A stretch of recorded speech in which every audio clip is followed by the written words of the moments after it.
Hello everyone. இன்னைக்கு நம்ம ஒரு முக்கியமான யூஸ்ஃபுல்லான டெக்னிக் பத்தி நம்ம பார்க்க போறோம். ஸ்கூல் ஆர் காலேஜ் ஸ்டூடெண்ட்டா நீங்க இருந்தீங்க அப்படின்னா, இந்த டெக்னிக் உங்களுக்கு ரொம்ப ரொம்ப யூஸ்ஃபுல்லா இருக்கும். படிக்கவே முடியல, கான்சன்ட்ரேட்டே பண்ண முடியல, ஃபோக்கஸ்டாவே என்னால இருக்க முடியல அப்படின்னு நினைச்சீங்க அப்படின்னா, இந்த வீடியோ உங்களுக்கு ரொம்பவே யூஸ்ஃபுல்லா இருக்கும். நம்ம எந்த டெக்னிக் பத்தி பார்க்க போறோம் அப்படின்னா, பொமோடோரோ டெக்னிக். ஸோ இப்போ நீங்க படிக்கிறீங்க அப்படின்னா, ஃபர்ஸ்ட் ஒரு 25 மினிட்ஸ்க்கு தொடர்ந்து நீங்க படிக்கணும். அண்ட் தென் ஒரு 5 மினிட்ஸ் நீங்க பிரேக் எடுக்கணும். ஸோ அதே மாரி நீங்க 4 டைம்ஸ் நீங்க பண்ணணும். 4 டைம்ஸ் பண்ணி முடிச்சதுக்கப்புறம் 5 மினிட்ஸ் இல்லாம 15 டூ 30 மினிட்ஸ் நீங்க பிரேக் எடுக்கலாம்.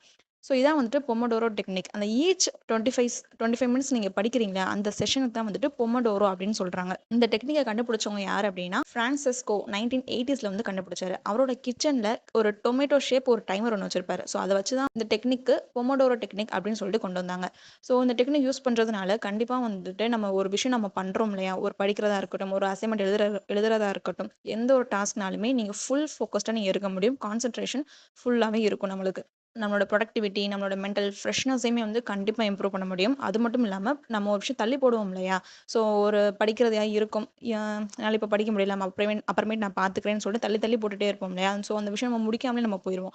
ஸோ இதுக்கு பேர் தான் ப்ரொக்ராஸ்டினேஷன். ஸோ இந்த ப்ரொக்ராஸ்டினேஷன கண்டிப்பா இந்த டெக்னிக் மூலியமா நீங்க ரெடியூஸ் பண்ண முடியும். அது மட்டும் இல்லாம, இப்ப நீங்க தொடர்ந்து நீங்க படிச்சீங்க அப்படின்னா, கண்டிப்பா ஒரு மென்டல் பிரேக் டவுன் வரும். ஸோ அந்த பர்ன் அவுட்லேருந்து உங்களால வந்துட்டு இத வந்து ரெடியூஸ் பண்ண முடியும். அந்த பர்ன் அவுட்ட பிரிவென்ட் பண்ண முடியும். ஸோ இந்த டெக்னிக்க வந்துட்டு படிக்கிறதுக்கு மட்டும் கிடையாது. ஸோ எந்த வேலைனாலும் நம்ம வந்து பார்த்துக்கலாம். ஸ்டூடெண்ட்ஸா இருக்கட்டும், காலேஜ் ப்ரொஃபசர்ஸா இருக்கட்டும், யாருனாலும் இந்த டெக்னிக்க யூஸ் பண்ணலாம். ஒரு யூஸ்ஃபுல்லான ஒரு எஃபெக்டிவான டெக்னிக் தான் வந்துட்டு பொமோடோரோ டெக்னிக். ஸோ இந்த மாரி யூஸ்ஃபுல்லான techniques or psychological related concepts, terms வந்துட்டு நம்ம நெக்ஸ்ட் வீடியோல நம்ம பார்க்கலாம்.